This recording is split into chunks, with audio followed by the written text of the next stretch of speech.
হুড়মুড়িয়ে সকলকে হাতের ইশারায় সরিয়ে দিল। লাজ লজ্জা ভুলে অনেকেই তবুও ঠায় দাঁড়িয়ে রইল, যেন মুভি তারা দেখবে। অয়ন হন্তদন্ত ভঙ্গিতে বাড়ির ভেতরে ঢুকতে চাইল। উচ্চস্বরে আবারও সাবিহা বলে ডেকে উঠল। তন্ময় আর চাচ্চুকে সরিয়ে অয়নের সামনে দাঁড়ালো। দুজনেই লম্বায় উঁচু নিচু, হাইটে অয়ন সামান্য শর্ট, প্রাপ্তবয়স্ক হলেও হয়তো অতটুকু খুঁচিয়ে নিবে। অয়নের কাঁধে হাত রাখলো তন্ময়, সেখানে প্রবল শক্তিতে দুটো থাপ্পড় বসালো, যেমন কাঁধের ময়লা ঝাড়ছে। কণ্ঠে কাঠিন্যতা নিয়ে বলল, সপরিবার মানে সকলের প্রশ্নের সহিত জবাব দিয়ে প্রাপ্ত মর্যাদা সহ বিয়ের প্রস্তাব নিয়ে এই বাড়ির দরজায় পা রাখবে। কেমন? বাসা যাও এখন। অয়নের ছটপট পাজোরা থমকে গেল। শ্বাস প্রশ্বাস বেসামাল অবস্থা, ঘন ঘন নিঃশ্বাস ফেলছে এবং নিচ্ছে। দ্রুততম গতিতে ওঠানামা করছে বুক, হাঁসফাঁস করছে সে। দৃঢ় দৃষ্টিতে চাইল তন্ময়ের চোখে। লালিত চোখ জোড়ার অবস্থা, মনির চারপাশে লালচে দাগ, কণ্ঠস্বর নিচুর স্তর এবং অনিমেষ। সাবিয়া, কেমন আছো? কি মনে হয় তোমার? কেমন থাকতে পারে? একদম ভালো না। ভালো থাকার ব্যবস্থা করো তাহলে। অয়ন মাথা দোলালো, নিষ্প্রাণ চোখে ভেতরে তাকালো, পরপর উপরে নজর রাখলো। ততক্ষণে সাবিয়া মুখ চেপে সরে গিয়েছে, ফুঁসিয়ে চাপা স্বরে কেঁদে উঠছে। বুক ভাঙা যন্ত্রণার শব্দ করে কাঁদতে লাগলো একসময়। চোখের তৃষ্ণা মেটাতে যাকে দেখতো তাকে না দেখে অসহায় মুখশ্রী নিয়ে অয়ন ঘুরে হাঁটা ধরল। ধীর পায়ে বেরিয়ে গেল। মোস্তফা সাহেব এবার ছেলের দিকে দৃষ্টিপাত করলেন, চোখ রাঙালেন, অবিশ্বাস্য সুরে বললেন, তুমি এত কিছু পরেও চাচ্ছ সাবিয়াকে পরিবারে দিতে? অয়ন খুব ভালো বাবা, সাবিয়াকে সুখে রাখবে। ছেলের নরম স্বর শুনে মোস্তফা সাহেবও তপ্ত শ্বাস ফেললেন। ছেলের পানে কিছুক্ষণ তাকিয়ে থেকে ভেতরে চলে গেলেন। সবসময় তিনি তার ছেলের আগুন এবং পানির ন্যায়। খুব কম সময় তাদের মধ্যে মিল ঘটে, তাও অফিসের সমস্যাগুলোতে। এভাবে দৈনন্দিন জীবনে দুজন টম অ্যান্ড জেরির মতো লেগে থাকে। কিছু কিছু কারণে তাদের দ্বন্দ্ব ঘটেছেই, তবে আর তার প্রথম সন্তান বলে কথা। খুব অল্প বয়সী বাবা হয়েছিলেন, তাই ছেলে প্রাপ্তবয়স্ক হতেই এক অদেখা বন্ধুতে পরিণত হয়েছে বলা যায়। মোস্তফা সাহেব প্রায়শই বিক্ষিপ্ত অনুভূতি শেয়ার করেন, সমস্যার চিন্তাভাবনা খোলাখুলি বলেন, পরামর্শ করেন বৃদ্ধদের মতো। ছেলে নিজেও তাকে সব কিছু বলে কয়ে করে, কোনো কিছু গোপন নয়। ছোট থেকেই ছেলেটা এমন। মোস্তফা সাহেব অফিস থেকে ফিরতেই ছোট্ট তন্ময় দৌড়ে আসতো, বসে বসে সকল ঘটে যাওয়া ঘটনা খুলে বলতো। এত সব ছেলেটা নিজের মাকেও বলতো না। মোস্তফা সাহেবের মনে আছে একটি বিশেষ ঘটনা। তন্ময় তখন ক্লাস বয়সী মেয়ে তাকে প্রপোজ করে, ফুল দেয়, লেটার দেয়, ডায়েরি গিফট করে। মোস্তফা সাহেবকে সেগুলো ছেলেটা দিয়ে বলেছিল, এই বেয়াদব মেয়েটার বাবাকে গিয়ে নালিশ দেবে। পরন্ত বিকেল, স্নিগ্ধ পরিবেশ। ওরু সেজেগুজে গাড়িতে উঠে বসেছে। তন্ময়ের সাথে সে ধানমান্ডি যাবে, সুপরিচিত হাজিবল্লা মিষ্টান্ন হোটেলের উদ্দেশ্যে। খুব ভালো মিষ্টি পাওয়া যায় সেখানে, এমনকি সুস্বাদু রসমালাইও। মূলত তারা রসমালাই আনতে যাচ্ছে, পছন্দ হলে মিষ্টিও আনা হবে। গাড়ি স্টার্ট করেছে তন্ময়। ওরু গুনগুন করে কাঁচ নামিয়ে দিল। তন্ময় দেখা দেখি সানগ্লাস পরল, পরপর খুলে রেখে পরিবেশ উপভোগ করায় মনোযোগী হলো। এমন সময় তন্ময়ের ফোন বেজে উঠল। সেলফোন ওরুর সামনেই, স্টিয়ারিংয়ের পাশে। তন্ময় বলল, দেখো কে। ওর ফোন হাতে নিল, স্ক্রিনে মাহিন লেখা। ওরু দেখে বলল, মাহিন ভাইয়া। ধর, লাউড স্পিকার দে। ওরু সময় নিয়ে ধরল। তার এখনও মাহিনের কথাগুলো মনে আছে, কী সব বলেছিল সে স্পষ্ট শুনেছে। অবশ্য তাতে ওরু রেগে নেই, বরং লজ্জায় মরে যাচ্ছিল প্রায়। মাহিনের গলার স্বর স্বতঃস্ফূর্ত। মাম্মা। তন্ময় নিঃশব্দে হাসল, জবাবে বলল, লালে লাল হয়ে আছে না, বন্ধু বান্ধব চেনো না, এইবারে যদি না আসিস তোর সাথে কোনো সম্পর্ক থাকবো না, কইয়া দিলাম। কই যাচ্ছিস এবার? যাচ্ছি রানাগঞ্জ আম্মা, সব কিছুই সেট। রিয়ানের বাবা লঞ্চ দিবে, সবাই মিলে ধুমসে যাবো। প্লিজ চল, এবার মজা হবে। ইয়া ব্যাচের সবাই যাচ্ছে? সবাই চল না, ওরুকে সঙ্গে নিবি কিন্তু। অরুর চোখজোড়া বোয়াল মাছের মতো বড় বড় হয়ে আছে। তন্ময় তখনও পাকাপোক্ত স্বীকারোক্তি দেয়নি, ইনিয়ে বিনিয়ে কল কেটেছে। কিন্তু অরুর মনে মনে রয়েই গেল বিষয়টি, খচখচ করছে ভেতরে। নারায়ণগঞ্জের সাথে লঞ্চ। অরু হাওয়ায় দুলতে লাগলো। যেতে পারলে মন্দ হতো না। তন্ময়ের বন্ধুবান্ধব ধানমান্ডির আশেপাশে আছে। আজ শুক্রবার, ছুটির দিন, সবাই কাজ থেকে মুক্ত। সেই সুবাদে সকলে মিলে একটা রেস্তোরাঁয় আড্ডা জমিয়েছে। আড্ডার মূল বিষয় হচ্ছে নারায়ণগঞ্জ কিভাবে যাবে, কই যাবে, কি খাবে, কী সব করবে, আর তার তালিকা তৈরি করছে। তন্ময়কে এখানে আসতে বলল মাহিন। ছেলেটার মন তল্লাশি করবে আজ সে। মুখোমুখি জিজ্ঞাসা করবে নারায়ণগঞ্জ যেতে চায়। কোনো মতে যদি চোখ মুখ পড়ে, বুঝতে পারে যে তন্ময় যেতে চায়, তাহলে সে আসমান জমিন এক করে ফেলবে। তবুও তন্ময়ের প্রেয়সী সহ তন্ময়কে নিয়েই ছাড়বে এই ট্রিপে। রিহান নাক মুখ কুচকে মাহিনের ভাবনায় বিভোর। মুখশ্রী পর্যবেক্ষণ করছে। দু আঙুলের সাহায্যে চুটকি বাজালো চোখের সামনে, ভরাট কণ্ঠে রাখলো, এই যে বিশিষ্ট ব্যবসায়ী ছোট মাহিন মজুমদার দাদু, তন্ময় চাচা কি এসেছে? মাহিন হতাশার গলায় বলল, বিশিষ্ট ডিজাইন সর্বোচ্চ ছোট্ট রিয়ান সিকদার কাকাকে জানাচ্ছি তন্ময় প্রায় চলে এসেছে। সঙ্গে তার প্রাণপ্রিয় প্রেয়সীও আছে, তাই মুখে দয়া করিয়া লাগাম মারিবেন। লাগাম ছাড়া কখন হলাম? আশ্চর্য, আমার মতো ভদ্রমুখীর অধিকারী দ্বিতীয় কেউ নেই। এই যে তুই, স্টেমিনা একদম নেই, রেগে ভুগিস কই? আমি তো বলতে যাই না। সৈয়দ মাহিনের পাশে। সে অতিষ্ঠ ভঙ্গিতে মাথা দোলালো। মাহিন তাকে ইশারা করে বলল, ও কি আমার বিছানায় এসেছিল? মানে ড্রাং অবস্থায় মেয়ে মানুষ মনে করে ওর সাথে কিছু করেছিলাম নাকি? না হলে জানলো কিভাবে আমার স্টেডিয়াম নেই ভাবার বিষয়। সুহানি উচ্চস্বরে হেসে উঠল। হাসতে হাসতে সে রিহানের বাহুতে পড়ে গেল। চোখের কোণা ভিজে উঠেছে। থেমে নেই বাকিরা। রিহান বিরক্ত হলো, নাক মুখ কুচকে ফেলল। ইয়াক, শালা তুই ডাক্তার দেখা। ঠিকানা অনুযায়ী রেস্তোরাঁর মাত্রই পৌঁছেছে গাড়ি। রসমালাই এবং মিষ্টান্ন জাতীয় খাবারগুলো কিনে তবেই এসেছে। সেগুলো গাড়িতে রেখেই বেরোলো তন্ময়। অরুর ওড়না ফেসেছে সিট বেল্টে, খেয়াল করেনি। বেরোতে গিয়ে টান খেলো। ফ্যাচ ফ্যাচ শব্দে ছিঁড়ে গেল অনেকখানি। বোকার মতো ছেঁড়া ওড়নার নজর বোলালো। ইস, কতখানি ছিঁড়েছে! ভাগ্যিস কোণঠাসা হয়ে ছিঁড়েছে, না হলে তো বোঝাই যেত। ওড়না ধরে বেরোতে নিয়ে উঁচু জুতোর কারণে পা বেঁধে বেঁকিয়ে পড়তে নিয়েও গাড়ির দরজা ধরে নিজেকে সামলালো। পায়ের কোণা ছুলেছে কিছুটা। তন্ময় সামনেই দাঁড়িয়ে, সে সাবলীল ভঙ্গিতেই অগোছালো অরুকে দেখছে। এদিকে অরু কিছুটা বিরক্ত হলো বটে। নাক মুখ কুচকে বেরোলো, ওড়না পরিপাটি করলো। তন্ময়ের ভ্রুদয়ের মাঝখানে ভাঁজ পড়েছে। সে প্রশ্ন করলো, তোর থেকে তোর জুতো বড়, দেখি জুতো খোল। এসব জুতো আর পরবি না, আমি যেন না দেখে। টুমকে হাঁসফাঁস করে উঠল অরু। মাথা দুপাশে দুলিয়ে তন্ময়ের অগোচরে হেঁটে সামনে অগ্রসর হলো। যার জন্য চুরি করে সেই বলে চোর। এই যে এত উঁচু জুতো তো তন্ময়ের জন্য পরে, মানানসই একটা ব্যাপার আছে না? লম্বা তন্ময়ের সামনে উঁচু জুতো না পরলে একটুখানি দেখায় অরুকে, বলা যায় দেখাই যায় না। এই জন্যই তো পরে সে। অরু বিভ্রান্ত চিন্তা ভাবনা তন্ময়কে বুঝবে কিভাবে। সে অরুর কাজ চেপে ধরেছে। দুজনকে একসাথে এগোচ্ছে। ভেতরে প্রবেশ করতেই সম্মুখীন হলো সকলের। হইচই পড়ে গেল মুহূর্তেই। এটা সেটা নিয়ে কথাবার্তা শুরু হয়েছে তৎক্ষণাৎ। রিহান একটা কথায় হেরে গিয়ে ছিল খানিকটা, তবে সে পুনরায় শুরু হলো। এবার আরও মাহিনের পিছু না লাগেনি, তন্ময় আর সৈয়দের পিছু লেগেছে। হাস্যোজ্জ্বল পরিস্থিতি। অরুকে সুহানি এবং আশার মধ্যে বসিয়েছে তন্ময়। তারপর সে বসেছে মাহিনের পাশে, সাথে ইব্রাহিম আছে, রিহানও পাশাপাশি।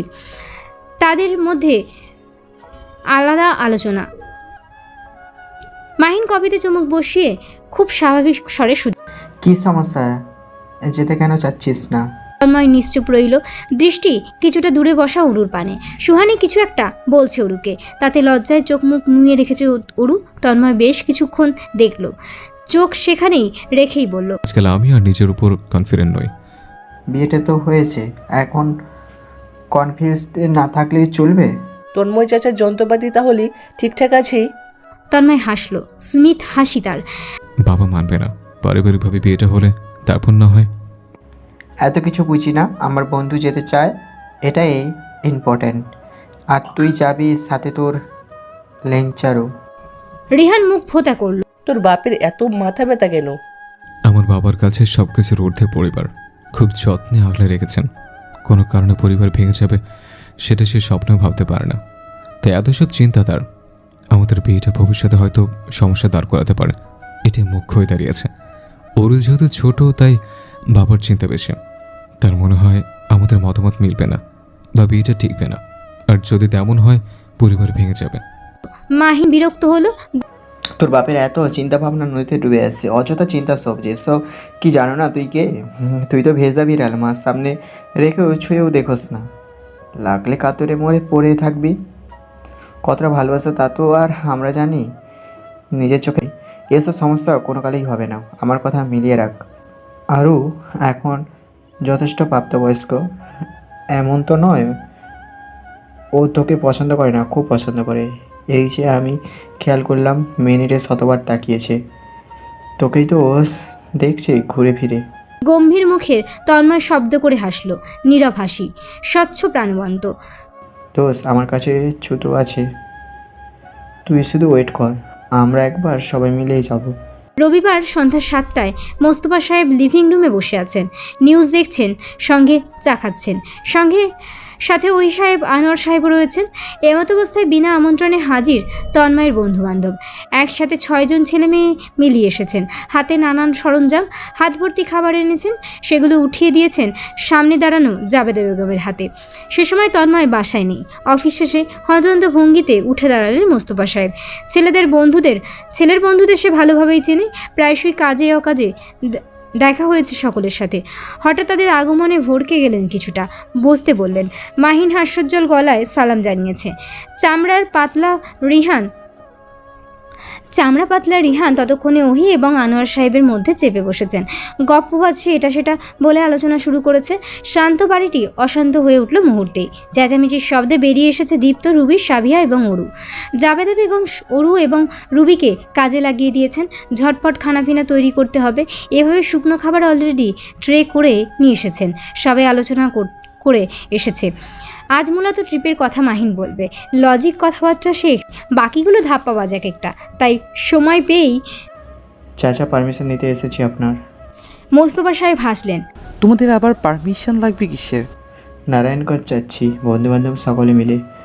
তা তো বেশ, সাহায্য লাগবে বলো নির্দ্বিধায়। চাচা সব কিছুই সেট, আগামী বৃহস্পতিবার রাতে বেরোবো, লঞ্চ করে যাব। লঞ্চ রিহানের বাবা দিচ্ছে। আর নারায়ণগঞ্জে আমার নানার বাড়ি, তো খানাপিনা থাকা নিয়ে কোনো চিন্তা নেই। 3 দিনের ট্রিপ আমরা যাচ্ছিলাম, আপনার সকলে যদি সামিল হন খুশি হব। মোস্তফা সাহেব উৎসুকভাবে হাসলেন। বাচ্চাদের ট্রিপ, সেখানে আমার মুরব্বি হয়ে কি করব? না বাবা, সম্ভব না, এভাবেও কাজে চাপ আছে। তাহলে বাচ্চাদের পাঠিয়ে দিন, মিলেমিশে যাই। আপনজন থাকলে ট্রিপ মজা হবে। পাঠানোর কি আছে, তন্ময় যেতে চাইলে যাবে। তন্ময় তো যাবে, সাথে সাবিয়া, রুবি আর ওরও যায়। মোস্তফা সাহেব থমকে গেলেন, কিছুক্ষণ তাকিয়ে থাকলেন। কিছু বলবেন পূর্বেই মাহিন পুনরায় বলল, আর সাবিরার জন্য একটু ট্রিপ খুব ভালো হবে, মন মেজাজ সচেত হবে, ডিপ্রেশনে কেটে যাবে অনেক। একসময় ঘুরে ফেরা খুব কাজে দেয়। আনোয়ার সাহেব সহমত হলেন। ওই সাহেবও ভাবুকভাবে মোস্তফা সাহেবের দিকে তাকালেন। মোস্তফা সাহেবও মাহিনের কথাগুলো ভালো লাগলো। সাবিয়ার জন্য ঘোরাফেরা এখন খুব দরকার, মাইন্ড ফ্রেশ হবে, হয়তো অয়নকেও ভুলে যাবে, মায়া কাটাবে। কিন্তু অরু, মোস্তফা সাহেব দোটানায় পড়লেন। রুবির সামনে পরীক্ষা, ও তো যেতে পারবে না, তবে তন্ময় তো যাচ্ছেই। সাবিবাকে দেখে রাখতে সঙ্গে ওরও যাক, 3 জনে মিলে ঘুরে আসবে। খুব সাবধানে সিচুয়েশন হাতের মুঠোয় নিল মাহিন। রিহান এদিক ওদিক সুরক্ষার বাণী শোনাতে ব্যস্ত। মেয়েগুলো দিব্যি ভাব জমিয়েছে জাবেদা বেগম, মুক্তি বেগম এবং সুমিতা বেগমের সাথে। সাবিও ফাঁকে 2-1 কথা বলেছেন। অবশেষে মোস্তফা সাহেব রাজি হলেন, বললেন, যেতে চাইলে যাক, ঘুরে আসুক। কি ব্যাস। অরু রান্নাঘরে দাঁড়িয়ে লাফিয়ে উঠল, জড়িয়ে ধরল সাবিয়াকে, জাপটে ধরে নিঃশব্দে চেঁচাচ্ছে। লাফালাফি থামিয়ে সাবিয়া দুহাতে অরুকে ধরে রেখেছে। মেয়েটা ব্যথা না পেয়ে বসে। অরুর কান্নার শব্দ ভেসে আসছে, ধীরে ধীরে স্বর বেড়ে চলেছে। একসময় উচ্চস্বরে কেঁদে উতলা হয়ে সবাই বেরিয়ে এসেছে। আনোয়ার সাহেব, মাইন সাহেব ছুটেছেন জুতো ছাড়া। অরু তখন ফ্লোরে বসে সমানে কাঁদছে, চোখ ফুলে কলা গাছ। অরু তার সামনে তন্ময় দাঁড়িয়ে, গম্ভীর মুখে, হাতে কেচি, পায়ের সামনে নানা জাতের উঁচু জুতোর সমাহার। সবগুলো জুতো আপাতত ছেঁড়া, এগুলো কেটে ফেলেছে তন্ময়। ফ্যাচ ফ্যাচ শব্দে সবগুলো কেটেছে। সেই জুতো জাপড়ে ধরেই কাঁদছে অরু। মোস্তফা সাহেব প্রশ্ন করলেন, কি হয়েছে? আনোয়ার সাহেব চিন্তিত সুরে শুধা। হয়েছে কি? অরু রেগে মেগে উঠে দাঁড়ালো, অস্থির গলায় বিচার দিল, আমার সব জুতো কেটে ফেলেছে, আমার জুতা। অরুর এমন করুণ কান্নায় মোস্তফা সাহেবও রেগে গেলেন, চোখ রাঙিয়ে তাকালেন ছেলের পানে। এদিকে আনোয়ার সাহেব হাসলেন। আরও সুন্দর জুতো কিনে দেবো মা, থাক কাঁদে না। বাবার এমন কথায় অরুর কান্না দ্বিগুণ হলো। আশ্চর্য, কিনে দেবে মানে? এই লোককে কিছু বলছে না কেন? অরুর মনে আশা পূরণ করলো মোস্তফা সাহেব। ধমকে উঠলেন ছেলেকে। কেন করলে এমন? তন্ময় তখনও গভীর মুখশ্রী নিয়ে অরুর দিকে তাকিয়ে। এদিকে রুবি সহমত পোষণ করলো। চাচ্চু, তন্ময় ভাইয়া ঠিক করেছে। এই মেয়ে একানা জুতো পরে দুয়ানার, পায়ে ফসকে পড়ে আছে কত শত। দেখো পায়ের কি অবস্থা। তুমি কতবার করে বললাম এমন পেন্সিল হিল পড়িস না, এগুলো অনেক উঁচু। না, কথাই শোনে না। সুমিতা বেগম বিরক্তি ভঙ্গিতে চলে যাবার জন্য পা বাড়ালেন। যাবার আগে রাগান্বিত কণ্ঠে বলে গেলেন, একদম ঠিক হয়েছে, মেয়েটা কোনো কথাই শোনে না। জাবেদা বেগমের ছেলের কাজ পছন্দ হলো না। তিনি অস্পষ্ট স্বরে বললেন, এই জন্য এমন করবে মেয়েটা? কত কষ্ট পেরো, বুঝিয়ে বললেও তো হতো। মোস্তফা সাহেবও বিরক্ত। তুমি কিসের বুঝদার হলে বলো তো? ছেলে মানুষই করে বিদায় তো এমন, বুঝলি কি আর এগুলো পড়বে? তন্ময় জবাব দিল না, কেচি ফেলে চলে গেল। ওরু বিছানার এক কোণে বসে কষ্টে বুকটা ফেটে যাচ্ছে তার। কতগুলো টাকার জুতা সবগুলো এভাবে নষ্ট করে দিল। ইস, দানবটা মলমপট্টি করে নে এমনকে করবে কে জানতো। এই যে কিছুক্ষণ আগেই নিজ হাতে পায়ের গোড়ালিতে মলম লাগিয়ে পট্টি করে দিল। ওরু তখন ভালোবাসার সমুদ্রে ভাসছিল। সেখান থেকে টেনে হিচড়ে পুকুরে ফেলে দিতে মানুষটার বুক কাঁপলো না, একটুও না। জুতার বিষয়টা নিয়ে ওরুর মন খারাপ রয়েই গেল। রাতের খাবার খেয়ে বসেও আর মন মরা হয়ে থাকলো। মোস্তফা সাহেব বোঝালেন জুতা নতুন অনেকগুলো কিনে দেবেন বললেন, তবুও কাজ হলো না। একসময় আলোচনা উঠল ট্রিপের বিষয়টি নিয়ে। তন্ময় মাথা তুলে তাকালো। এ বিষয়ে সে একদম অজানা। তাকে না জানিয়ে এসেছে বান্দরগুলো, তাহলে তার বাবাকে মানিয়েও ফেলেছে। কী সব বলেছে কে জানে। অরুর অভিমান রয়েই গেল। পরদিনও সে চুপচাপ বাড়ির চারপাশে ঘুরঘুর করছে। তন্ময়ের কাছে ভুলবশত ভিড়ছে না। তন্ময় কতবার ডেকেছে হিসেব নেই। শুনেও না শোনার ভান করে থাকলো। অরু এই লোকের সাথে কথাই বলবে না। তন্ময় স্বভাবসুলভ গম্ভীর তবে ঠান্ডা মস্তিষ্কের মানুষ। বলা বাহুল্য, এই ধরনের মানুষ খুন করেও শান্তশিষ্ট পরিবেশ সৃষ্টি করতে পারদর্শী। তন্ময়ের স্বভাব অনেকটাই একই। সচরাচর অশান্ত অথবা রেগে ওঠে না। তার রাগান্বিত চেহারা দেখা দুঃসাধ্যের বাইরে। কিন্তু অরুর কারণে বেশ কয়েকবার তাকে রেগে মেগে অস্থির হতে হয়েছে। এর অবশ্য যুক্তিযুক্ত কারণ রয়েছে। তখন তন্ময় কিছুটা স্বাস্থ্যসম্মত এবং তরতাজা ভরপুর। চেহারার তেজ, কণ্ঠে গম্ভীরতা আনার প্রচেষ্টা। অরুর বয়স হবে 7। হাঁটুর সমান ফ্রক পরে নুপুর দিয়ে সম্পূর্ণ বাড়ি দিব্যি নেচে খুদে ঘুরে ফেরে। এদিকে সেদিকে সবখানে তাকালে শুধু সে। অরু যেন শাহজাহান বাড়ির একমাত্র সন্তান। তন্ময় স্কুল থেকে ফিরেছে। নিঃশব্দে কাঁধের ব্যাগ হাতে নিয়ে ভেতরে প্রবেশ করতেই চেঁচিয়ে উঠল। গলা ফাটানো চিৎকার, অস্থিরতা কণ্ঠে স্পষ্ট। কম্পিত হাত ফসকে ব্যাগ কখন যে পড়ে গেল ফ্লোরে। পা জোড়া থমকে গিয়েছে। সম্পূর্ণ সেই যেমন পাথরে রূপান্তরিত হয়েছে। তার চোখের সামনে ফ্লোরে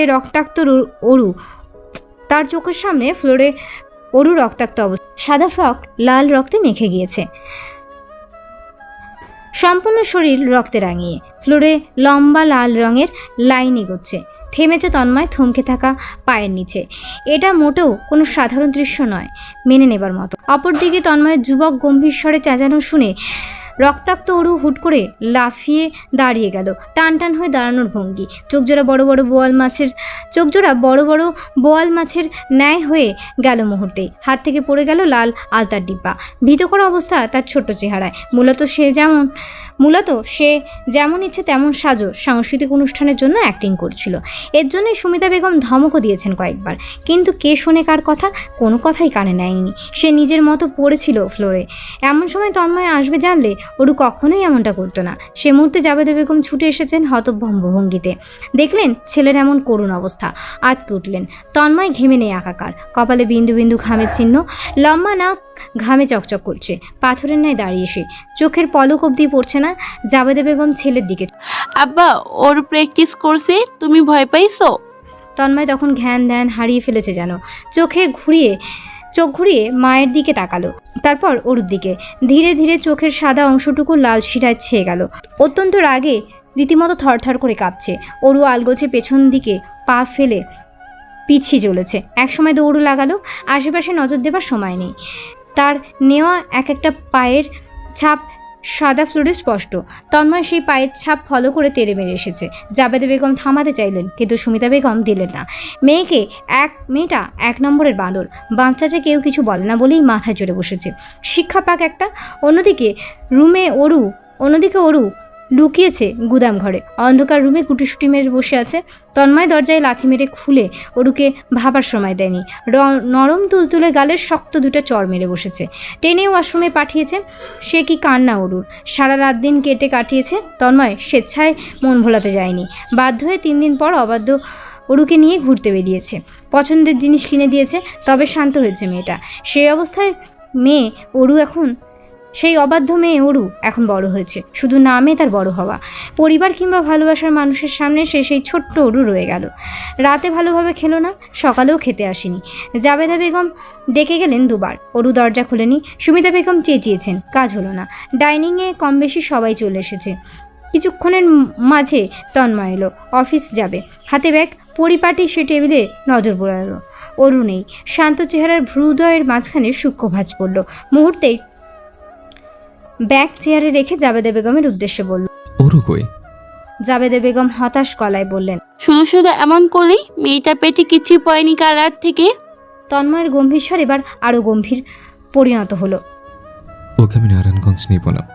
এমন অবাধ্য মেয়ে সাথে নেবার প্রশ্নই আসে না।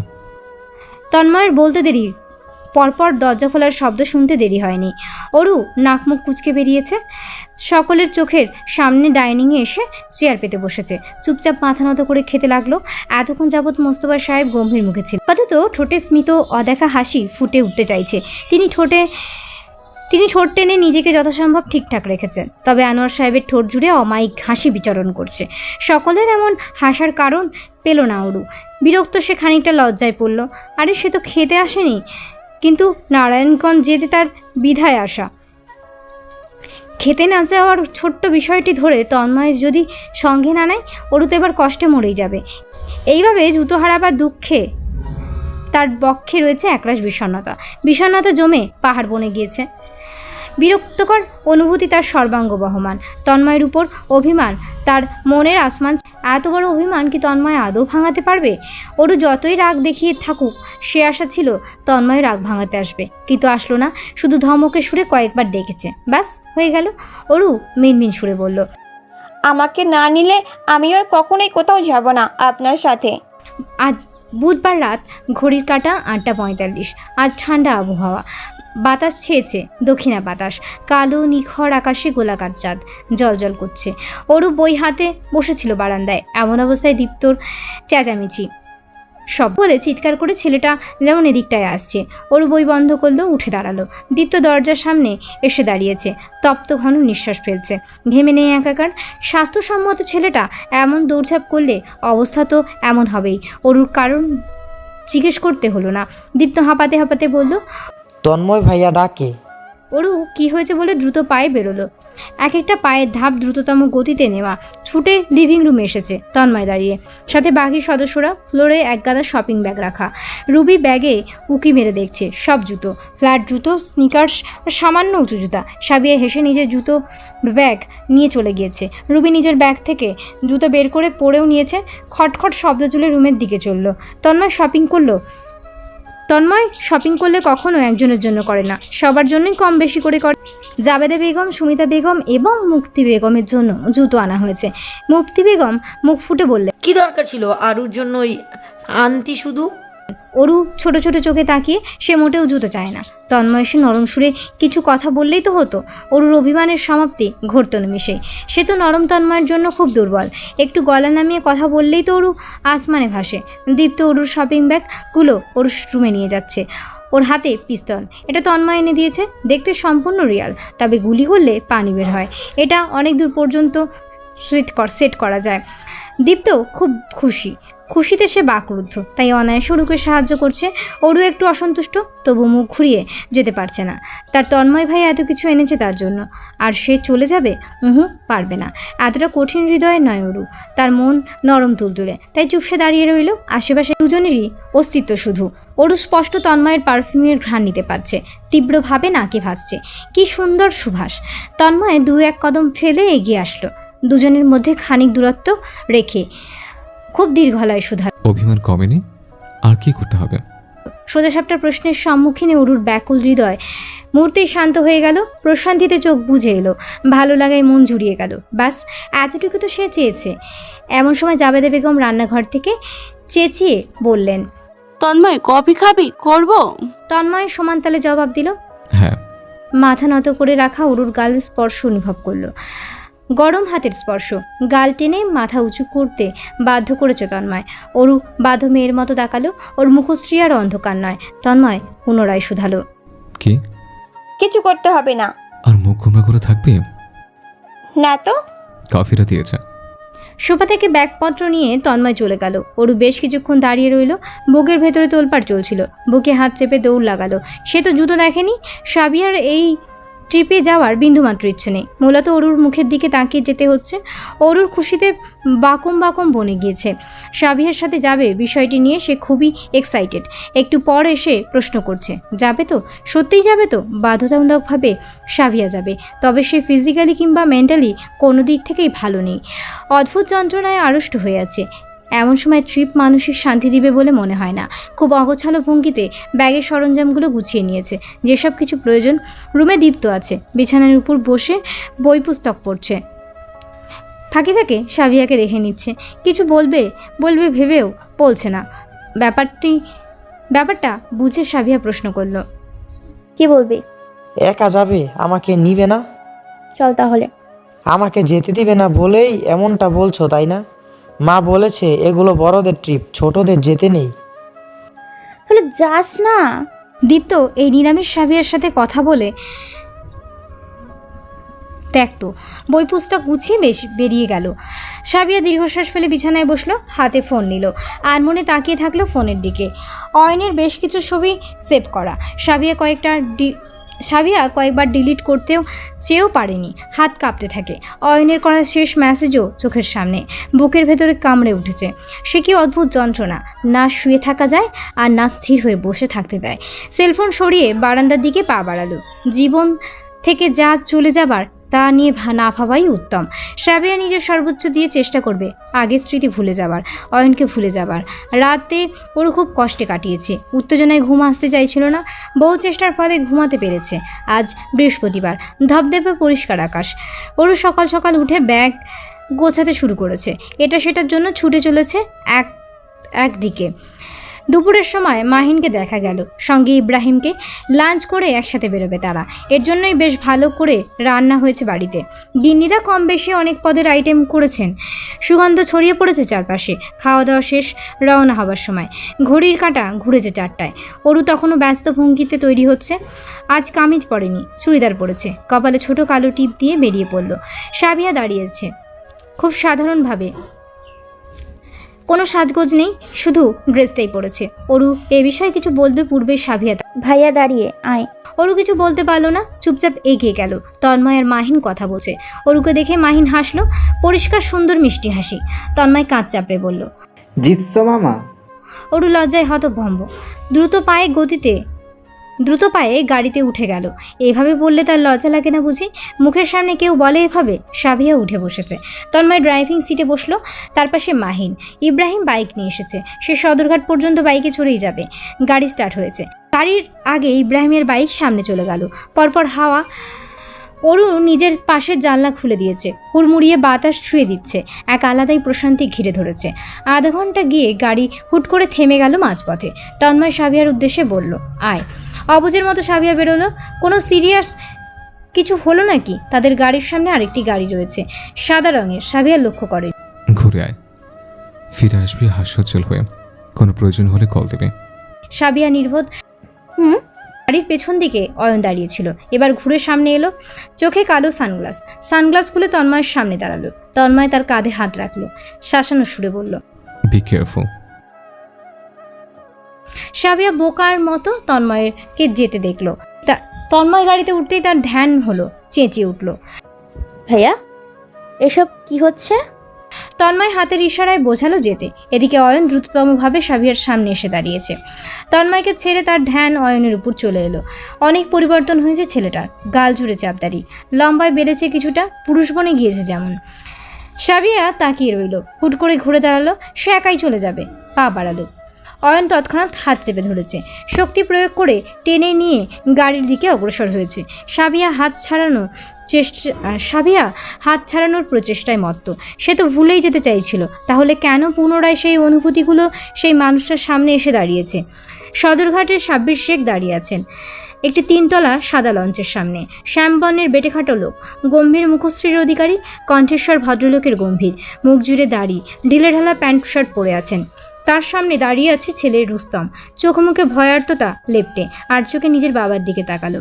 সাব্বির সাহেব অন্ধকার মুখে বললেন, এতগুলো ছেলে পেলে মাইক লোক মিল্লা যাইতেছে বাঁচে না, কোনো আকাম কুকাম কইরা এই বাপের মুখে চুলকানি মাখাইয়া দিও না। কি যে বলো না, সবাই বিবাহিত আব্বা, কি হইব? আর এখানে কেউ পোলাপান না, সবাই 30-এর উপরে। ওই যে পুচকি মায়া ডাব, ওইটা 30-এর উপর। বাপরে কি খুকি পাইয়া নিয়েছ? ওইটা কেডা? একটুখানি মাইয়া, মনে হয় উঠতে গেলে ক্লাস 10-এ পড়ে। এই মাইয়া কই যায়? অতটাও ছোট না আব্বা, ওরু অনার্সে উঠবে এইবার। তনয়ের বউ বুঝছো, গেছেও কম। কি কইলি বান্দরি পো? আমি গেছিয়া। আরে আব্বা, আমি তো এমনি বলতাছি। রুস্তম আলগোছে সরে দাঁড়ালো। কানে থাপ্পড় পড়ার আগে তার বাবার স্বভাব ভালো না, হাতের কাছে পেলেই চর দিয়ে বসে। এত বড় ছেলে সে, অল্প বয়সে বিয়ে হলেও পোলাপান থাকতো 10 বছরের। অথচ তার বাবার বোধগমনে দীর্ঘশ্বাস ফেলে রুস্তম হাতের মাইক নিল। সেখানে মুখ লাগিয়ে উচ্চস্বরে বলল, সবাই লেগেছে নিয়ে উঠে পড়ো, কাউন্টার থেকে ক্যাবিনের চাবি সঞ্চয় করে নে। লাঞ্চ ছাড়া হবে 11টা 20-এ, বাকি কথা ভেতরে। নারায়ণগঞ্জের উদ্দেশ্যে যাবে মোট 40 জন, সবগুলো একই ব্যাচের, তবে তেমন কাছের নয় অনেকেই। এই কয়েকবার একসঙ্গে বসে চা পানি পান খাওয়া হয়েছে হয়তো, বা হুট করে ক্যাম্পাসে দেখা হয়েছে, সঙ্গে হাই হ্যালো করে চিনে নিল এমন। তবে এই 48 জনের মধ্যে বন্ধুবান্ধবদের আলাদা বিভাগ রয়েছে, ছোট বড় দল ভেদে থাকে এক একজন। তাদের মধ্যে সবচেয়ে ভালো বন্ডিংয়ের এবং বড় দল তন্ময়ের। ছেলে মেয়েদের মিলিয়ে তাদের 14 জনের বন্ধুবান্ধব। সে সময় ভার্সিটিতে রাজ করে বেরিয়েছে একসাথে, ক্যান্টিনে কাঁধে কাঁধ ঘেঁষে আড্ডা দিয়েছে কত শতবার, ক্যাম্পাসে পা দুলিয়ে বসে জম্পেস চায়ের কাপে চুমুক বসিয়েছে। খুব সুন্দর অমায়িক স্মৃতি সেসব। এখনও সপ্তাহে একবার হলেও রেস্তোরাঁয় আড্ডা বসায় সকলে মিলে, না হলে হুটহাট কল করে কথা বলে সীমাহীন। বন্ধু দলের সবথেকে শান্তশিষ্ট গম্ভীর তন্ময়কেও আসতে না আসলে দেখা যাবে তন্ময়ের অফিসে চলে এসেছে সবগুলো। সে কি তুলকালাম দৃশ্য সৃষ্টি করবে, তা না ভাবাই উত্তম। অরু তন্ময়ের পাশ ঘেঁষে দাঁড়িয়ে এক প্রকার লেপ্টে আছে সে, কপালে বিন্দু বিন্দু ঘামের চিহ্ন, নাকের ডগায়ও খানিক ঘাম ফুটে আছে।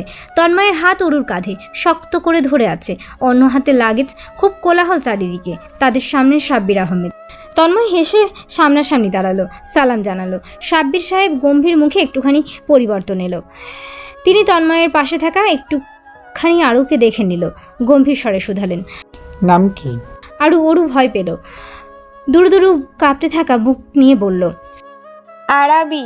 বংশ নাম? আরাবি শাহজাহান। সাব্বির সাহেব থমকে গেলেন, পরপর ধমকে উঠলেন, ও মাইয়া, জামাইয়ের বংশের নাম কইবা কেন? আমাগো ধর্মে তো এইটা নাই। তুমি কইবা তোমার আব্বার বংশের নাম, বুঝলা? অরু কাঁচুমাচু ভঙ্গিতে তন্ময়ের আরও পেছনে চলে গেল। ভয়ে তার রুহু উড়ে যাবার জোগাড়। এত বড় ধমক তো তাকে তন্ময় দেয়নি কখনো। অন্যদিকে তন্ময় হেসে উঠল, শব্দময় উজ্জ্বল উচ্ছ্বাস হাসি।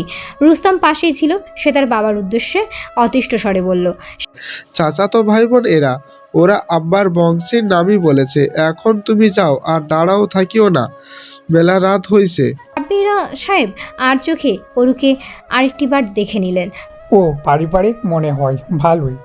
মিলামিশা থাইকো, ঝগড়া বিবাদ কইরো না, সাবধানে যাও, আগাও।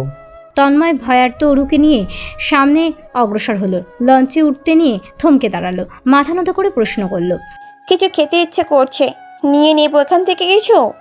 লাগবে না, আমি সব নিয়েছি। অরু নিজের ফুলফুলা ব্যাগটা দেখালো। সত্যি সে দুনিয়ার সব নিয়ে নিয়েছে, খাবার থেকে ধরে চাটাও নিয়েছে ফ্লাক্সে, মোট 2টো ফ্লাক্স। অন্যটাই গরম পানি। তন্ময়ের জন্য কফি বানাতে হয় কিনা। সুমিতা বেগমও অনেক রকম খাবার প্যাক করে দিয়েছে। সুমিতা বেগমের পিছু নেই, এত শুধু খাবার দিয়ে মূলত ব্যাগ ভর্তি, তাই তার কাপড় চোপড় তন্ময়ের লাগেজে নিতে হয়েছে। মাহিন তন্ময়ের পাশে এসে দাঁড়িয়েছে, তারা এখনও লঞ্চের ভিতর।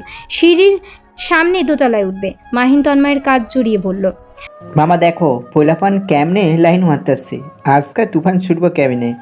ওই দেখো ফরসালে সালা একটু আগে শিলার সাথে ফষ্টি নষ্টি করলো, এখন আবার সাথীর সাথে। ছ্যা। রিয়ান তাচ্ছিল্য সুরে বলল। অবিবাহিতগুলা মূলত লাইন মারতে এসেছে। পাশে দাঁড়ানো অবিবাহিত মাহিন ছোট ছোট চোখে তাকালো। রিয়ান লাজুক হেসে সরে গেল। অজুহাত স্বরূপ সুহানিকে কাজে লাগালো। মূলত তার নাম ডাকতে ডাকতে হাঁটা ধরেছে, না হলে মাহিন উল্টোপাল্টা কিছু একটা বলে দিতে। ছেলেটার মুখে একদম লাগাম নেই। রুস্তাম দৌড়ে এসেছে, হাতে চাবি, মোট 13টা। সম্পূর্ণ দোতলার কেবিনগুলো নিয়েছে তারা, সিরিয়াল সমেত। এক একজনের হাতে চাবি ধরিয়ে দিল। বলে গেল লঞ্চ ছাড়বে কিছুক্ষণের মধ্যে। ডিনার করলে নিচু তলায় চলে যেতে, খাবার ব্যবস্থা আছে, চা পানি স্টল খোলা আছে প্রয়োজনে। তন্ময় কেবিন নাম্বার 27, বড় লাক্সারিয়াস খোলামেলা কেবিন। অরুর মস্তিষ্ক জ্বলতে শুরু করেছে। এতক্ষণ মাথায় আসেনি দুজন একসাথে থাকবে। বুকের ভেতর তোলপাড় শুরু হলো, মুহূর্তেই শুরু হলো। গলাটা শুকিয়ে কাটকাট হয়ে গেল। তন্ময় ব্যস্ত পায়ে পুরো কেবিনে পা চালালো। লাগেজ পাশে রেখে সোফায় বসলো। সামনে টিভি সেট করা, একটা মিনারেল ওয়াটারের বোতল রাখা টি টেবিলে, সেটা হাতে নিল। ঢাকনা খুলে ঢকঢক শব্দে খেয়ে নিল। অরু তখনও চুপসে দাঁড়িয়ে। তন্ময় ভ্রু উঁচু করলো। কি? অরু মাথা দোলালো। কিছুই হয়নি, তবে কিছু একটা সে ঠিকই অনুভব করছে। বলার সাহস নেই। ধীর পায়ে বিছানার একপাশে বসলো। কি করবে? আর চোখে তন্ময়কে দেখলো। তন্ময় ব্যস্ত হাতে মোবাইল টিপছে। খুব মনোযোগে অরু ভাবলো, সে কি ড্রেস পরিবর্তন করবে নাকি এভাবেই থাকবে? সে তো লঞ্চ ছাড়ার সময়টা দেখতে চায়। তা কি বলবে মুখ ফুটে? অয়ন গাড়ি চালিয়ে যাচ্ছে একটানে। পাশে থাকা সাভিয়ার দিকে ফিরে তাকাচ্ছে না। সম্পূর্ণ ধ্যান সামনে গম্ভীর করে রেখেছে মুখশ্রী। সাবিয়া বার বলেছে গাড়ি থামাতে। কে শোনে কার কথা? অয়ন কোনো প্রতিক্রিয়া দেখালো না। গাড়ি অলরেডি শহরের বাইরে চলে এসেছে। আশেপাশে সব কিছু শান্ত। দুদিকে সমান তালে মাথা উঁচু করে দাঁড়িয়ে। আকাশে গোলাকার চাঁদ, উজ্জ্বল দৃষ্টান্ত। গাড়ি থেমেছে। সামনে বড় পুকুর, ঘাসের মেলা, হিমশীতল বাতাস, কাঁচ নামানো। অয়ন চোখ বুজে মাথা স্ট্রেডিংয়ে রেখেছে। সাবিয়া আর চোখে তাকালো। জড়তার কারণে ভালোভাবে অয়নকে দেখতে অবধি পারেনি। কতটা অনুভব করেছে কে জানে, কতটা হৃদয় ব্যাকুল ছিল জানে না। সাবিয়া জানাতেও দিবে না। অয়ন মাথা ওঠালো, চুলগুলো কপাল থেকে দু হাতের উপর উঠিয়ে দিল। তাকালো সাবিয়ার দিকে। মুহূর্তে চোখাচোখি হলো। সাবিয়া নজর ফিরিয়ে দিয়েছে অন্যদিকে তাকিয়ে। অয়ন হাত বাড়িয়ে সাবিয়ার থুতনি চেপে ধরল। মুখটা নিজের দিকে ঘুরিয়ে নিয়েছে। কিছুটা শক্তি প্রয়োগ করেছে সে। চোখ জোড়া লাল, শুকনো ঠোঁট। নিজেকে ঠান্ডা করার অপ্রাণ চেষ্টা, স্বাভাবিক স্বরে প্রশ্ন করার অসম্ভব প্রচেষ্টা। মিস করছেন আমাকে? সেই আপনি সম্বোধন সাবিয়া এখনও স্পষ্ট মনে আছে। এই হুট করে আপনি সম্বোধন করার কারণ। তার উপর অতিরিক্ত অভিমান হলেই আপনি বলতে থাকে, আর তা তীরের ন্যায় ছুটে লাগে তার বুকে, রক্তাক্ত করে দেয় ভেতরটা। সাবিয়া মুখ সরাতে চাইল, পারল না। অয়ন দ্বিতীয়বার প্রশ্ন করল না, তবে উত্তরের আশায় ঝুঁকে রইল। জবাব শোনার জন্য ব্যাকুল সে। সাবিয়া জবাব অন্য কিছু বলতে চাইল। বাসায় যাব, গাড়ি ঘোড়া। অয়নের ঠোঁট শব্দ করে ছুঁয়ে গেল সাবিয়ার ঠোঁটে। গাঢ় চুমু দিয়ে বলল, জবাব শুনতে চাই, অন্য কোনো কথা নেই। বলুন Sabiya, do you love me? Sabiya চোখ রাঙিয়ে তাকালো, রাগান্বিত হবার চেষ্টা। তবে সত্যি বলতে অনুভূতি ছাড়া আর কিছুই অনুভব করতে পারছে না সে। রাগ তো ভুলেও না। অয়নের প্রতি বৃন্দু পরিমাণ রাগ নেই, আছে সীমাহীন ভালোবাসা, অনুভূতি আর ব্যাকুলতা। অয়ন থুতনি ছেড়ে দিল। দু হাতে সাবিয়াকে বুকে টেনে নিল, শক্ত করে চুমু খেলো কপালে।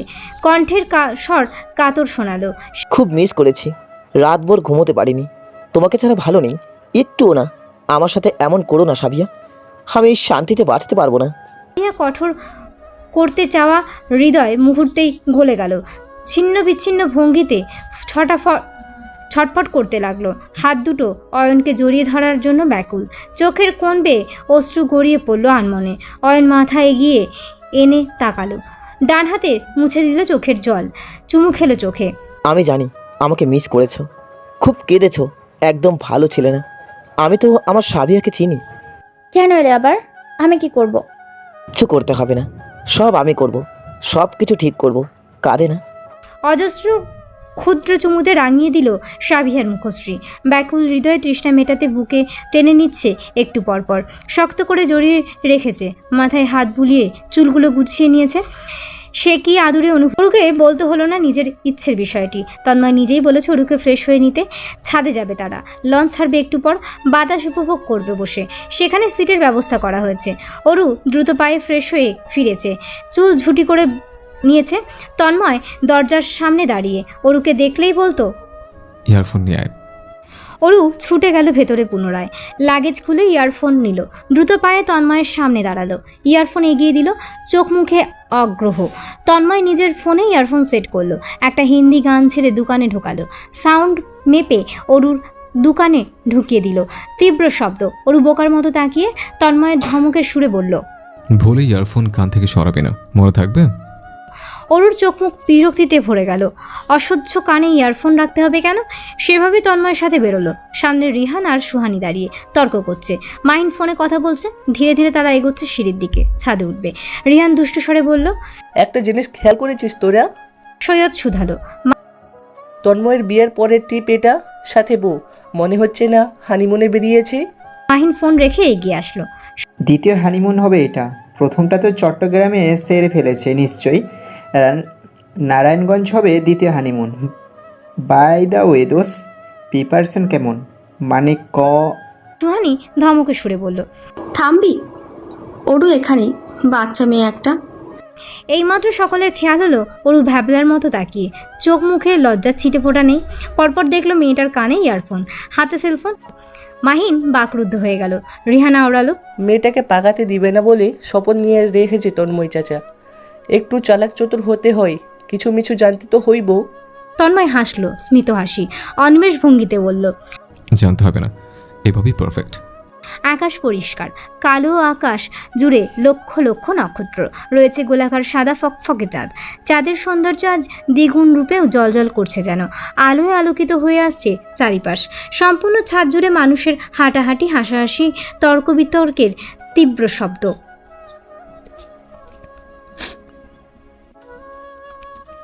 ছাদের মধ্যখানে গোলাকার ভঙ্গিতে চেয়ার বসানো হয়েছে। চেয়ারগুলো মধ্যস্থানে বড় টেবিল। টেবিল জুড়ে রয়েছে নানা প্রকার খাবার। ইব্রাহিম সমান তালে খেয়ে চলেছে, চোখ মুখ শক্ত করে। পাশে রুস্তম বসে, সেও চোখ মুখ ক্রোধে ললাটে রূপ ধারণ করে খেয়ে যাচ্ছে। তাদের মধ্যে কিছু একটা নিয়ে তর্ক বিতর্ক চলেছে। দুজন একসময় দাঁড়িয়ে পড়ল, যেমন তর্কাতর্কি এখন মারামারির পর্যায়ে আসবে। দুজনে মুখোমুখি ছুঁই ছুঁই হয়ে যায়, চোখ রাঙিয়ে তাকিয়ে একে অপরের পানে। তন্ময়, মাহিন, সৈয়দ তারা ছাদে উঠেছে কেবলই। মাহিন চাচালো, কিরে এমনভাবে তাকিয়ে আছিস যেন চুম্বনে লিপ্ত হবি দুইজন। একটা রুমে চাবি কি দিব? অপ্রত্যাশিত কথায় ভরকে গেল ইব্রাহিম। নাক মুখ কুচকে গেল মুহূর্তেই। সাপের ন্যায় ফুসফুস করে সরে এলো রুস্তম কমকিসে। ছোড়া সাপটা তেড়ে গিয়েছে মাহিনের দিকে। কিছু বোঝাপড়া এখনই করবে সে। মাহিন দৌড় লাগিয়েছে, হেসে উঠেছে বাকি সকলে। খোলামেলা শব্দময় হাসি এক একজনের। তন্ময় ছাদে উঠতেই তাকে এসে অনেকেই ডাকছে। এতদিন পরে দেখা, ডাকাটা কি স্বাভাবিক? তন্ময় হেসে বলেছে, আসছি। অরুকে চেয়ারে বসতে ইশারা করলো। অরু বসবে না, সে ওই কোনায় গিয়ে রেলিংয়ের পাশে দাঁড়াবে, নদীর পানি দেখবে, লঞ্চ ছাড়ার মুহূর্ত উপভোগ করবে। শব্দ করে বলল, ও পাশে যাই আমি? না, বস। শুনতে পেল না, তীব্র গানের শব্দ। এত মানুষ অথচ একটি শব্দ তার কানে আসছে না। ওরও ভাবলো একটা ইয়ারফোন খুলে ফেলবে, কিন্তু তার তন্ময় পরপর চেক করছে, কানের দিকে ভালোভাবে তাকাচ্ছে। আশ্চর্য, এত কেয়ারফুল হওয়ার কি আছে? আদৌ প্রয়োজন আছে? অরু তন্ময়ের চোখ রাঙানো দেখে বসলো এক কোণে, চুপচাপ বসে, হাত দুটোর সামনে। তন্ময় হাতের ইশারায় ঠাঁই বসতে বলে, তারপর অন্যদিকে হাঁটা দিয়েছে। কিছুক্ষণ পর শব্দ করে অরুর পাশে এসে বসলো সৈয়দ। অপর পাশে সুহানি এসে বসেছে। সামনে রিহান আর মাহিন বসে। অরু চারপাশ হতে ঘেরাও, বোকার মতো তাকিয়ে আছে। সুহানির আর অরুর কান থেকে ইয়ারফোন খুলে নিল, হেসে শুধালো, কি গান শুনছো অরু? অরুর নাম বলল। তেরি কসম। মাহিন হতাশ গলায় বলল, আহারে, তুমি এভাবে অন্যের গান কেন শুনবে বলো তো? তোমার ভাইয়ার থেকে হয়ে যাওয়া সায়া কিন্তু খুব ভালো গান গায়। সেদিন শুনলে না? এই ছেলে ভার্সিটি কত মেয়েদের কানে কানে গিয়ে গান গেয়েছে, বলে শেষ করা মুশকিল। তোমার কানে গান গেয়েছে। অরুর উজ্জ্বল মুখশ্রী বড্ড অসহায় দেখাচ্ছে। সুহানির ভীষণ মায়া হলো। সে অরুকে পাঁজা গোলা চেপে নিল। ধমকের সুরে মাহিনকে বলল, চুপ থাক তুই, তোর নোংরা বাম হাত ঠোকাবি না, খবরদার। কথা বলতে দে। তো অরু, বলো, গান গেয়ে শুনিয়েছে কানে কানে? অরু মাথা নাড়ালো। না। ইস, ওই মেয়েটাকে দেখ, ওই যে জিন্স টপ পরে তন্ময়ের পাশে দাঁড়িয়ে। আমাদের ক্লাস টপার ছিল, তন্ময়ের জন্য পাগল। এই মেয়েকে কিন্তু তন্ময় কানে কানে গান শুনিয়েছে, আমার নিজের চোখে দেখা। অরুর বিশ্বাস হলো না মোটেও। তার গম্ভীর শান্তশিষ্ট তন্ময় ভাই আদৌ এমন করতে পারে? সত্যি? এখানে উপস্থিত অনেক মেয়ের সাথে লাইন ছিল, বুঝলে? সব গোপনে, গোপনীয়তা বজায় রেখে চলতো ছেলেটা। দেখতে তো ফোলা ভালা, টেম্পো চালাতে জানে। সেটা কে জানতো বলো? অরুর মুখ ভোতা হয়ে আছে। সেই মুখ আরো ভোতা করতে রিহান বলল, আরে মাহিন, তোর শালির কথা মনে আছে? ওই মাতব্বরের নাতনিটা, ওইটার সাথে তো তোর মেয়ের ভালোই ঘনিষ্ঠতা হয়েছিল, মনে পড়ে? মগজ ধোলাই হওয়া অরুর চোখ জোড়া বড় বড় হয়ে গেল। মাহিনের মুখের ভঙ্গিমা দেখে তার সব কথা সত্য মনে হতে লাগলো। নিমিষেই চোখ জোড়া জ্বলতে শুরু করলো। এর জন্য কি তার তন্ময় ভাই কানে ইয়ারফোন দিয়েছে যাতে সে এগুলো শুনতে না পায়? মাহিন আলগোছে উঠে গেল। তন্ময় আসছে তাড়াহুড়ো পায়। রিহানও ব্যস্ত ভঙ্গিতে এদিক ওদিক তাকিয়ে কেটে পড়েছে। অরুর পাশে শুধু সুহানি বসে। সে নরম সুরে বলল, ওদের কথা বিশ্বাস করো না, ফাজলামো করেছে তোমার সঙ্গে। তুমি তো জানো তন্ময় কেমন। তবে কানে কানে গান শোনার আবদারখানা করতেই পারো। এটা কিন্তু আমিও পার্সোনালভাবে উপভোগ করেছি রিহান থেকে। অনুভূতি খুব স্বচ্ছ এবং দারুণ, ট্রাই করতেই পারো। অরু তাকালো অসহায় নয়নে। সুহানি শব্দ করে হাসছে। তন্ময় সামনে আসতেই বলল, দোস্ত, তোর বউয়ের মগজতলায় করে গেছে ওই দুজন, সামলা তাহলে, আমি একটু আসছি। তন্ময় বিরক্ত ভঙ্গিতে মাথা নাড়ালো। দূরত্ব বজায় রেখে দাঁড়ানো মাহিন রিয়ানকেও চোখ রাঙালো। ছেলেগুলোর জ্বালায় সে আর বাঁচবে না বেশি দিন। অরুর ভোতা মুখশ্রীখানায় দৃষ্টিপাত করে প্রশ্ন করলো, কি হয়েছে? কিছুই না। কি বলেছে? অরু চুপ করে রইল। তন্ময় হাত বাড়ালো। দেখি আয়। অরু উঠে দাঁড়ালো। তন্ময়ের হাত ধরলো, চুপচাপ সঙ্গে হাঁটছে। তার হঠাৎ মন খারাপ হলো। সে জানে মাহিনের কথা সত্য নয়, তাও কেন মন খারাপ হচ্ছে? দুজন এসে দাঁড়িয়েছে ছাদের এক কোণে। এখানটা বড্ড নীরবতায় ভাঙল রুস্তমের গলার স্বরে, লঞ্চ ছাড়া হবে এক্ষুনি। পরপরই শোনা গেল লঞ্চ ছাড়ার তীব্র শব্দ। অরু ধ্যানমগ্ন হয়ে পড়ল সেই শব্দে। তাকিয়ে থাকলো নদীর পানির দিকে। পানির উচ্ছ্বাস অবস্থা, উথাল পাথাল গাঢ় ঢেউ দিশেহারা অবিকলভাবে মেতে চলেছে। ধীরে লঞ্চ চলতে শুরু করেছে নদীর বুকে। সে কি অদ্ভুত অনুভূতি। অরু এভাবে রেলিং ঘেঁষে দাঁড়ালো, আর একটু কাছে গিয়ে মাথাটা নিচু করে চাইল। তন্ময় দিল না। সে অরুর পেছনে দাঁড়িয়ে, স্বাস্থ্যসম্মত দু হাত দুপাশে দেওয়া। দূর থেকে মনে হচ্ছে অরু তন্ময়ের বাহুতে আটকে, তবে কাছাকাছি তেমনটা মোটেও নয়। দুজনের মধ্যে দূরত্ব রয়েছে কিছুটা। অরু আর চোখে পেছনে তাকালো। তন্ময় তখনও নদীর দিকে তাকিয়ে, তবে অরুর নজর ঠিক উপলব্ধি করল। কি? বল। আপনি কখনো প্রেম করেছেন? প্রশ্নটা করতে অরুর বুকের ওঠানামার গতি বেড়ে গেল। ভেতরটা ধুকপুক করছে। তন্ময় সময় নেয়নি, মুহূর্তেই জবাব দিল, না। কখনো করেননি? কখনো না। অরু হুট করে খারাপ হয়ে যাওয়া মন স্বতঃস্ফূর্ত হলো মুহূর্তেই। জল চোখে ফিরে চাইল।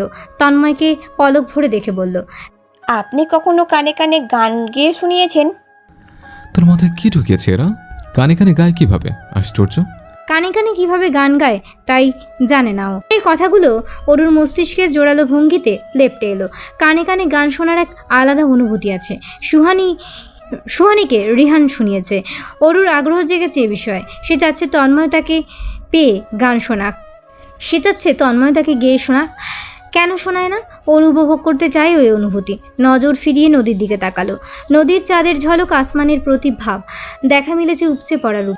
বেশ খানিকক্ষণ বাদে কানের কাছে উষ্ণ নিঃশ্বাসের শব্দ স্পর্শ পেল অরু। কোমরের শক্ত হাতের ছোঁয়া, জামার ভিতর দিয়ে গিয়েছে সেই হাত, মুঠো করে ধরে রেখেছে সেখানে। অরুর চোখ জোড়া বন্ধ করে ফেললো সঙ্গে সঙ্গে। খুব জ্বালাতন করিস। অরু কষ্ট পেল। জ্বালাতন তাকে তো করা হচ্ছে।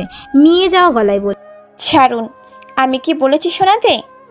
তন্ময়ের গম্ভীর স্বরের ধীর হাসির শব্দ শোনা গেল। ও সরুন। তুই তো দিব্যি আমাকে জোরপূর্বক চুমু খেতে। এখন আমি ধরতে পারবো না সার্টিফিকেট পেয়েও? কে? অরু আশ্চর্যের শেষ সীমানায় চলে গেল। কী সব বলছে? সেই কবে থেকে অরুর গালে একটা চুমু দিয়েছিল সেটা নিয়ে বসে আছে। তখন তো অরু ছোট, অবুঝ ছিল, অনুভূতির চাদরে ঢেকে কয়েকটি ভুল স্টেপ নিয়েছিল। তাই বলে এভাবে বলবে?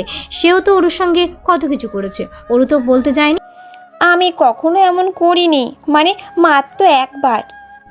একবার? আচ্ছা, ওই একবার কেন চুমু খেয়েছিলে? অরু দিশেহারা হয়ে পড়ল। কেন খেয়েছিল বা না খেলে এত কিছু শুনতে হতো না। দুঃখী গলায় বলল, ভুল হয়ে গেছে। শাস্তি তো পেতেই হবে। হঠাৎ কানের কাছটায় নিঃশ্বাসের ইঙ্গিত পেল। কেঁপে উঠল অরু। এভাবে কানে মুখ নিয়ে রেখেছে কেন? পরপর নরম ঠোঁটে ছোঁয়া। দম আটকে রাখলো অরু। ভালোভাবে শ্বাস নিতে পারছে না। রুদ্ধশ্বাস পেলে নড়ে চড়ে উঠল তন্ময়ের বাহুতে, কিন্তু সরতে পারল না। তন্ময় শক্ত করে ধরে রেখেছে তাকে।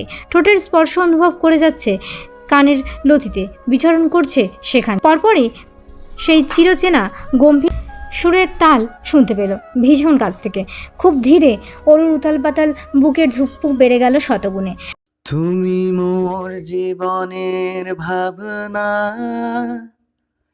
হৃদয়ে সুখের দোলা। তুমি মোর জীবনের ভাবনা, হৃদয়ে সুখের দোলা।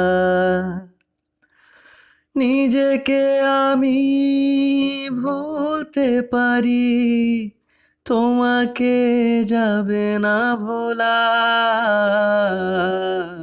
তুমি মোর জীবনের ভাবনা, হৃদয়ে সুখের তোলা। রাত ৩:৩৫। অরু সোফায় বসে হাতে কফির মগ, ধীরে কফিটুকু খাচ্ছে। চোখ জোড়া জ্বলছে রীতিমতো, মাথাটাও ভার হয়ে আছে। এমন গান শুনিয়েছে লোকটা যে অরু দুদণ্ড দাঁড়িয়ে থাকতে পারেনি ছাদে। হাঁটু কেঁপে ভেঙে যাচ্ছিল। ভাগীর তন্ময় ধরে রেখেছিল, না হলে তো পড়েই যেত। বুকের ভেতর এখনও সমান তালে কাঁপছে। গলাটা শুকিয়ে যাচ্ছে। তন্ময় 1:45 বেরিয়েছে। বাহির থেকে রুম লক করে গিয়েছে। সঙ্গে ভেতর থেকে করতে বলেছে অরুকে। সেলফোন দিয়ে গিয়েছে, দরকার পড়লে কল করতে। অরুর প্রয়োজন পড়েনি। সে চুপচাপ বসে থাকলো পুরো সময়। লঞ্চ নারায়ণগঞ্জের ত্রিসীমানায় চলে এসেছে। দূর থেকে দেখা মিলেছে বড় অট্টালিকার। গাছপালা, ঘন জঙ্গল, সবই আবছা দৃশ্যমান। অরু বারান্দার চেয়ারে বসে তাকিয়ে রইল। বুকে হাত চেপে রাখলো, চোখ বুজল।